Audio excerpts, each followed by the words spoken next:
오늘 야곱이 마지막 순간에 이르렀습니다. 요셉이 그의 아버지와 이야기를 한 이후에 이제 양자를 삼은 요셉의 자녀들을 그의 앞에 세우게 합니다. 이스라엘 사람들에게 가장 중요한 일이 무엇이냐? 바로 자녀들에게 자신의 축복을 유산으로 넘겨주는 것입니다.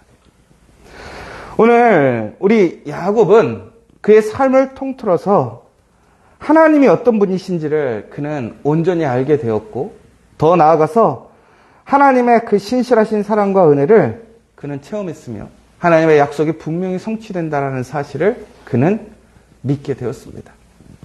그래서 오늘 그는 다시 한번 그 아브라함을 통해서 또 이삭을 통해서 오늘 야곱을 통해서 주어지는 하나님의 그 축복이 사랑하는 그 믿음의 자녀들에게 계속해서 이어져서 하나님께서 그 가족을 통해 그 가문을 통해서 이루시를 하나님의 영광에 참여하기를 소망하고 있습니다. 여러분, 그런데 오늘 야곱의 심정은 그럴 수 있어요. 왜 그러냐면 야곱은 하나님을 아는 사람입니다. 그는 직접적으로 하나님을 경험했고 하나님 앞에서 실수하고 넘어지고 또한 그것을 선하게 바꾸시는 하나님의 능력을 체험했습니다. 오늘 또한 마지막 순간에도 그 하나님의 은혜를 그는 고백할 수밖에 없습니다. 그런데 오늘 요셉의 자녀들을 한번 생각해 보십시오. 에브라임과 므낫세 어떤 자녀입니까? 여러분, 성경에서 보면 이 에브라임과 므낫세의 어머니에 대해서 정확하게 나와 있지는 않지만 기본적으로 유대인이 아니라고 얘기를 하고 있습니다. 이방의 여인, 애굽의 여인인 것입니다. 다시 얘기하자면 요셉에게 아주 강력한 정치적 기반이 되는 애굽 사람의 가족이 요셉과 한 가족이 되었습니다. 지금 그들이 가지고 있는 것이 참 많아요.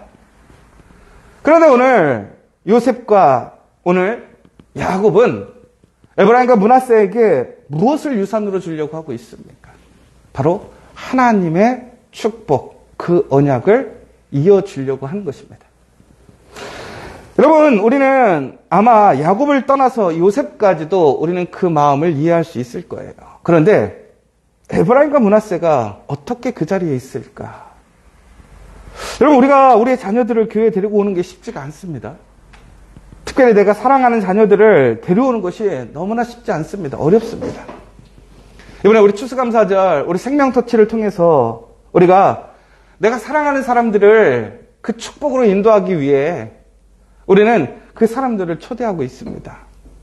제가 어제 이제 우리 교육자들한테 명단을 올리라고 했는데 아직 안 올리고 있어요. 여기는 부서별로 뭐 조사도 해야 되겠지만 그게 쉽지 않은 일이죠. 여러분, 그런데 오늘 어떻게 그 사람들에게 우리 하나님이 주시는 복이 가장 큰 복인 것을 알려줄 수 있고 고백하게 할 수 있느냐라는 거예요. 여러분, 요셉을 통해서 하나님의 역사가 일어났습니다. 그럼 에브라임과 므낫세는 과연 그것을 하나님의 은혜로 받았을 것인지, 아니면 아버지의 특별함, 혹은 생각 없이 그저 주어지는 복이라고 생각했을지 우리 생각해 봐야 해요. 그럼 끊임없이 어떻게 오늘 이들이 이 자리에 나와서 야곱의 그 축복을, 여러분 엄밀히 보자면요, 야곱은 정말 촌사람에 아무 능력도 없는 사람 아닙니까? 오늘 에브라임과 므낫세가 바로에게 가서 바로의 축복을 받는 게 아니에요. 누구에게? 야곱에게 가서 축복을 받으려고 기다리고 있는 것입니다. 여러분, 그렇다면 그들이 어떻게 이러한 아버지의 그 인도함에 순종하게 되었을까? 여러분, 그런데 예전에는요, 우리가 그 믿음의 부모님들이 권위가 있었어요. 왜 그러냐면 저도 예전에는 교회를 그냥 무조건 가야 됐었던 거죠. 뭐 믿음이 있든 없든 간에. 그래서 우리가 만약에 교회를 빠지면 어떻게 된다고 생각하면 죽는 일이었어요, 그거는. 교회를 빠지면 거의 학교를 빠지는 것과 동등한. 그래서 나중에는 이게 올바르지 못하다. 왜 그러냐면 믿음이라는 것은 우리의 진실한 고백을 통해서 예수 그리스도를 인격적으로 만나서 우리가 그것을 고백하고 은혜를 체험해야 되는데 이게 그냥 학습화된 거죠. 학습화돼 버리는 거예요. 그런데 중요한 것은 예전에는 그 학습화되는 과정 속에서라도 권위가 있었어요. 아버지가 가야 돼. 그러면 막 군시렁군시렁해도 앉아 있는 거고 예배 드리라고 그러면 예배 드리고 그랬죠. 요즘 그러보세요. 어떻게 해요? 애들이 집 나가죠. 여러분, 그렇다면 우리가 어떻게 권위를 회복해야 될까요? 이게 참 중요한 것 같아요. 시대가 바뀌고 또 세상이 바뀌고 있습니다. 우리가 우리의 믿음을 담대하게 증거하고 나타내도 그것을 개인적인 어떤 취향이나 선택의 어떤 부분으로 생각해서 그냥 부모님은 부모님이고 나는 나고 혹은 나의 형제는 형제고 서로 다르게 생각하는 일들이 참 많아요. 그런데 우리가 그것을 함께 생각해야 돼요. 한 공동체는 한 생명이라는 거예요. 결국은 부모와 자녀가 한 생명이고 우리 가족이 한 생명이고 우리가 일하는 공동체가 한 생명이라는 그 하나라는 연대의식이 있어야 된다는 거예요. 그런데 그 복이 누구에게서 오는 거냐? 하나님께 와서 우리가 그것을 공급받고 있으며 그것이 진정한 능력인 것을 우리는 끊임없이 고백하고 증거하고 나타내야 하는 거예요. 요셉은 모든 일들 가운데 하나님의 선하신 일들을 하나님의 준비하심을 고백하고 있습니다. 그의 형들에게도 하나님께서 미리 그를 보내셔서 이 모든 일을 준비하게 하셨다라고 하는 고백을 하고 용서하는 모습을 보게 돼요.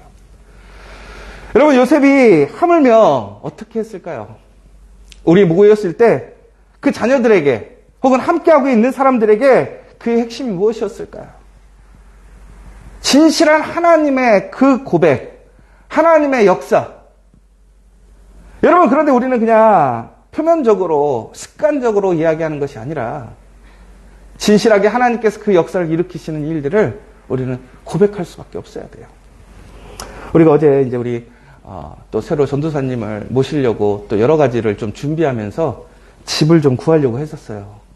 근데 그 집이 참 좋다고 생각해서 여러 가지 방법으로 사용하기에 좋을 것 같아서 구하려고 딱 했는데, 아이고, 다른 사람이 이미 낚아챈 거예요. 장모님하고 저 결정해가지고 오늘 계약해야 되겠다고 그러고 있는 사이에 뺏긴 거죠. 그런데 참 이게 낭망한 거예요. 근데 제가 마음속에 왜 이렇게 희한하게, 제가 원래 그러면 되게 마음이 바쁘거든요. 저 이렇게 딱 준비되어 있지 않으면 되게 좀 쫓기는 스타일이라서. 근데 마음이 차분하면서 에이, 나오겠지 이런 생각이 드는 거예요. 근데 갑자기 어젯밤에 장모님 전화가 왔어요. 갑자기 그 계약이 깨졌대요. 그래서 우리한테 할 거냐고 전화가 온 거예요. 여러분, 이게 쉽지가 않은 일이거든요. 근데 우리가 딱, 저도 그랬고 장모님도 그랬고 우리가 뭐라고 얘기하냐면 기도 많이 하셨죠? 이렇게 얘기를 한 거예요. 여러분, 우리가 보면 참 저 사람들은 일이 잘 풀리네, 뭐 아이고 운도 좋네 라고 얘기할 수 있지만 여러분, 이것은 운이 아니에요. 하나님이 우리와 함께 하시고 우리에게 그 선한 길을 인도해 주시는 하나님의 은혜가 있는 거예요. 그래서 여러분, 이것을 제가 왜 이 시간에 얘기하는 거냐면, 여러분, 이처럼 우리가 우리의 삶 속에서 그 하나님의 은혜를 숨기고 그냥 나 혼자만 아는 것이 아니라 우리는 이것을 항상 고백하고 알려줘야 하는 거예요. 우리 사랑하는 자녀에게, 우리 일터에서 일하고 있는 사람들에게 얼마나 큰 은혜였는지. 그러면 그 사람들이 처음에는 이해하지 못할 거예요. 강신도다라고 생각할 수도 있어요. 그러나 여러분, 우리의 삶을 통해서 하나님이 역사하고 우리가 그 삶 속에서 그 역경을 이기고 승리하는 모습을 보게 되면 그 사람들이 무엇이라고 고백하게 되냐면, 나도 예수님 믿어보러 가야 되겠는데. 요즘에 참 전도하기가 쉽지 않은데, 제가 감사한 건 뭐냐면, 이번 우리 추수감사절을 통해서 사람들을 초대할 때에 얼마나 많은 사람들을 초대할 수 있을까라는 고민을 했어요. 그런데 감사한 게도 우리 청년들 중에서도 이미 작정하고 데려오기로 결단하고 리스트를 내고, 또 제가 제 아내한테도 전도하라고 잘 얘기를 못하는데 이번에는 전도를 했어요. 올지 안 올지는 모르겠지만. 여러분, 그런데 중요한 것은 우리가 전도할 수 있는 그 근간이 뭐라는 거예요? 확신이 없으면 절대로 이야기할 수 없어요. 특별히 우리가 신뢰하는 사람, 내가 함께 배우고 또 우리가 세상적으로 얘기하는 조금 더 우수한 사람들하고 얘기할 때도 그 사람들한테 증거가 될 수 있는 게 뭐냐라는 거예요. 세상의 논리? 아니에요. 부귀영화? 아니죠. 우리의 문제, 우리의 그 한계점을 넘어가게 하는 그 힘, 그게 바로 예수라는 거죠. 예수님은 결국은 죽음을 이기시고 부활하셨어요. 우리를 죽음에서 생명으로 이끄셨어요. 그리고 우리가 하나님의 자녀가 되는 권세를 주셨어요. 그리고 우리에게 하나님의 약속을 다시 주셨어요. 우리는 그것을 소망하며 믿으며 살아가면서 그 은혜를 누리고 그것을 증거하는 삶이 돼가고 있는 거예요. 여러분, 오늘 야곱과 요셉은 그 가운데 그의 자녀들이 오늘 그 야곱의 축복의 자리에 무릎을 꿇는 모습을 볼 수 있는 거예요. 여러분들 또한 그러한 유산을 주시기를 간절히 소망하고, 여러분의 자녀들이 혹은 여러분과 함께 생활하고 있는 공동체, 또한 우리의 이웃들이 바로 하나님의 그 복을 간절히 소망할 수 있기를 간절히 소망합니다. 여러분, 그러려면 어떻게 해야 돼요? 제가 계속 얘기하잖아요. 얘기해야 돼요. 여러분, 이거 잘 생각하세요. 자랑과 우리가 기쁨을 얘기하는 건 좀 차이가 있는 것 같아요. 예전에 그런 얘기 하더라고요. 이용 목사님도 저번에 그랬었는데, 하도 자랑 많이 하는 사람들한테 우리가 뭐라고 그러냐면, 돈 내고 자랑하라고, 자랑 한번 할 때마다 돈 내라는 거죠. 여러분, 그런데 만약에 그래야 된다고 한다면, 여러분, 진짜 기쁜 일, 내가 자랑하고 싶은 일은 돈을 내서도 자랑하고 싶지 않으세요? 그러면 여러분, 제가 물어보고 싶은 게, 여러분은 하나님을 믿고 하나님이 우리에게 인도하시고 역사하시는 그 은혜들을 돈을 내고 자랑하려고 한다면 자랑하러 다니겠어요? 저는 그러고 다녀요. 우리 교회는 그러고 다녀요. 여러분, 그런데 왜 그러는 거예요? 우리가 유명해지려고? 아니에요. 왜 그러는 거예요? 하나님의 큰 놀라운 복이 흘러가기를 원하는 거예요. 여러분, 끊임없이 그것을 기쁨으로 증거하고 나누는 우리가 되기를 간절히 소망합니다. 특별히 오늘 그러면서 이제 요셉이 그 두 아들을 야곱의 앞에 세웠는데, 오늘 야곱이 의외로 오른손에 므낫세를 축복하고 왼손에 에브라임을 축복을 해야 되는데 손을 X자로 크로스했다라는 얘기죠. 그럼 다시 얘기하자면 이건 무슨 얘기냐면, 예전에 우리가 이삭과 비교해 보자면, 이삭은 자기의 뜻대로 자기가 원함대로 마음껏 그 에서에게 자기의 축복을 주고 싶었습니다. 그런데 오늘 동일한 모습처럼 보여요. 왜? 지금 전통을, 우리가 알고 있는 상식을 무시하고 행하는 일이니까요. 야곱이 눈이 안 보여서 실수했을까요? 어제도 말씀드렸지만 야곱은 눈이 보이지 않고 기력이 쇠했지만 영적인 깨어남은 강건함을 잃지 않았습니다. 그럼 오늘 그가 그렇게 행했다라는 이유는 무엇입니까? 결국은 하나님의 뜻을 분별해서 하나님의 뜻을 듣고 그가 그렇게 행했다라는 거예요. 그런데 오히려 제가 깜짝 놀라는 것은 바로 요셉이 그 상황에서 아버지의 그 팔을 옮기려고 하는 모습을 보게 됩니다. 저는 요셉을 보면요, 아주 순종적이고 지혜 있는 사람이라고 생각해요. 그런데 오늘 요셉을 보세요. 그 아버지가 하는 일에 브레이크를 걸려고 그랬어요. 왜 그렇습니까? 자신이 알고 있는 상식과 기대에서 벗어났기 때문에 그래요. 그러니까 요셉도 므낫세가 장자의 복을 받기를 원했던 것 같아요. 므낫세가 더 훌륭하고 더 사랑이 많고다기보다는 그가 첫째이고 아마도 애굽에서도 그것이 전통일 거란 말이죠. 그러면 오늘 요셉은 그것을 바꾸려고 했지만 야곱이 그것을 부인해요. 나도 안다라는 거야. 나도 안다. 두 번이나 강조해서 얘기해요. 내가 일부러 그렇게 뻗었다라는 것이죠. 왜? 하나님의 그 계획이라는 거예요. 그런데 중요한 것은 오늘 므낫세가 장자의 축복을 받지 못해서 그가 세상적으로 실패하는 인생이 아니라 그 또한 많은 복을 받을 거라는 거예요. 다른 사람들과 비교할 수 없는 복을 받을 거예요. 그런데 에브라임은 민족이 되게 하고 나라가 되게 하는 그 역사의 복을 받게 하겠다라는 거예요. 여러분, 왜 하나님은 그러면 왜 기존의 전통과 상식들을 바꾸시기를 원하실까요? 여러분, 이제 2023년을 준비하면서 이런 얘기가 있어요. 옛날에 이건희 회장이 될 때 그 얘기를 했죠. 마누라와 자식 빼고는 다 바꿔라.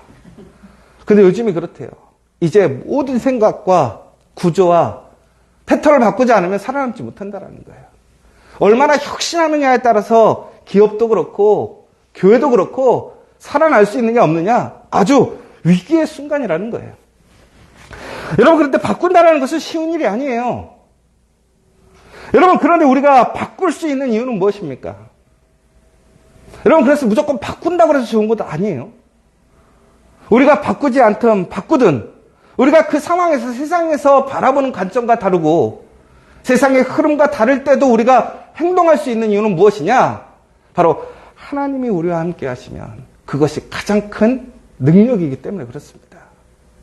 오늘 하나님의 그 계획이 선하다는 거예요.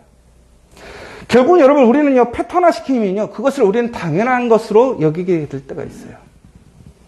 여러분, 그러나 우리의 삶의 근원이 되고 생명이 되는 게 누구입니까? 하나님이지. 그 패턴이 아니에요.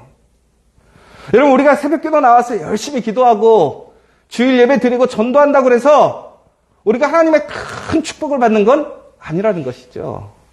왜 그렇습니까? 우리가 그 가운데서 하나님을 깊이 있게 만나야 복을 받는 거예요. 여러분, 오늘 시간 우리의 기대와 생각이 다른 상황 속에서도 하나님께서 우리를 인도하신다면 하나님을 끝까지 신뢰하시기 바랍니다.